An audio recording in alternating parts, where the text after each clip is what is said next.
किसी गांव में एक ट्यूबवेल के करीब औरतें कपड़े धो रही थी। एक औरत ने दूसरी औरत से पूछा, बहन, तुमने आज खाने में क्या बनाया और क्या खाया? वो कहने लगी, बहन, मैंने तो एक महीना पहले खीर की देग उतारी थी, रोजाना खीर खाती हूँ। तो वो औरत बड़ी हैरान हुई, और वो भी खीर की शौकीन थी। उसने सोचा, क्यों ना मैं भी आज घर जाकर खीर बनाती हूँ और रोजाना खीर खाया करूँगी। अब वो घर आ गई। उसने भी बड़े सारे बर्तन में खीर बना दी। अब खीर बनाकर किसी ऐसे कमरे में छुपा दी जहां कोई दूसरा ना पहुंच सके। अब पहले दिन उसने उसमें से खीर खाई, दूसरे दिन भी वहां से चोरी खीर खाई।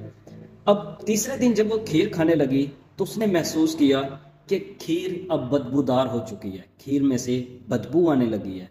उसने मजबूरन वो खीर का सारा बर्तन उठाया और बाहर जाकर गिरा दिया। अब अगले दिन जब ट्यूबवेल पर दोबारा इकट्ठे हुए तो उसी औरत से उसने सवाल किया कि बहन, आज तुमने क्या खाया? वो पहले वाली औरत कहने लगी, मैंने खीर खाई। अब ये औरत बड़ी हैरान होकर पूछने लगी, बहन, मैंने तो एक दिन खीर खाई, दूसरे दिन खीर खाई, तीसरे दिन खीर से बदबू आने लगी। तुम्हारी हिम्मत है, तुम एक महीने से खीर कैसे खा रही हो? अब वो औरत हंसने लगी, कहने लगी, बहन, मैंने एक महीना पहले जो एक देग खीर की बनाई थी वो मैंने अपने आस पास मोहल्ले में बांट दी थी। अब जिसके घर भी खीर बनती है वो एक प्लेट खीर मेरे घर भेज देते हैं। इस तरह से मैं रोज़ाना खीर खा लेती। इसी तरह हमारा मुआशरा, हमारी सोसाइटी है। खुशियां हो, गम हो, दुख हो, सुख हो, आप जो कुछ अपने करीबी लोगों के साथ बांटेंगे वो आपकी तरफ लौट कर आएगा। लोगों के दुखों में शरीक होंगे तो लोग आपके दुख में आपके साथ खड़े होंगे।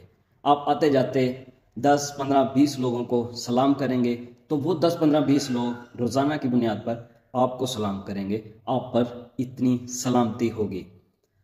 तो दुख सुख हो, इज्जत हो या किसी की बुराई हो, आप जितना बांटेंगे वो आपकी तरफ लौट कर ज़रूर आएगा।